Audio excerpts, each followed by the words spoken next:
Hi, I'm recording this specifically for a discussion post. I'm going to do it real quick because I also got an email about having trouble with calculators, basically. And this is something that way back in chapter one, when we were doing conversions, I posted on using the scientific notation button. I've tried to, when I've done calculations, I've tried to go through and show you how I'm doing it on the calculator. And so this is, the Broglie equation, wavelength, and hopefully you figured out the units. I know the student that posted had the units figured out because it was all set up correctly. And I've gotten quite a few of these where, it's set up correctly, but we're not getting the right answer on the calculator. So it's just a calculator snafu, right? I think I've posted that several times. So I want to go through with the calculator how to do this, because if you use the scientific notation button, then you don't have to worry about parentheses, and then you hopefully won't have any algebra snafus either. So we're just going to take this number divided by this number divided by this number divided by this number. This is because it was 0.75 times the speed of light. All right. Now you're certainly free to multiply all these together and then do the division, but there's no need, right? These calculators are amazing.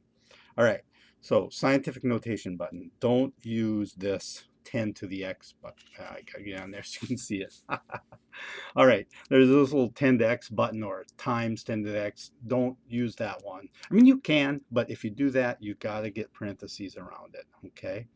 So entering 6.626, scientific notation button. See that little capital E?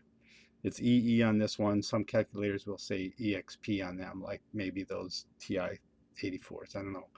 And then so it's just E minus 34. And that'll treat that just like a number, just like he entered number 5. And so now I can just divide by 9.11, scientific notation button, minus 31.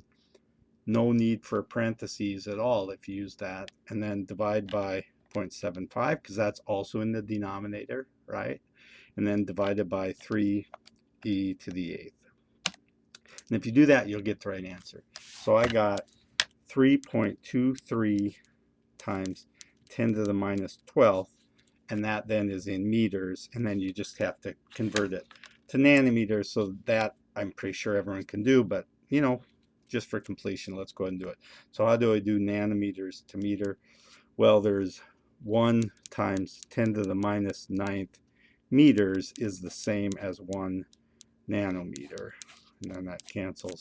And so we're going to divide by 10 to the minus 9th. So we leave that answer in there, divided by 1 e minus 9, and we'll get the answer, 0.00323.